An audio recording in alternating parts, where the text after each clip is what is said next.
The county government of Nairobi, you did employ some youth in the name of the Green Army.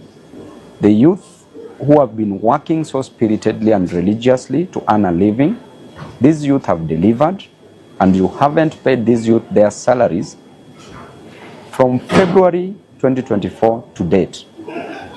This is really absurd.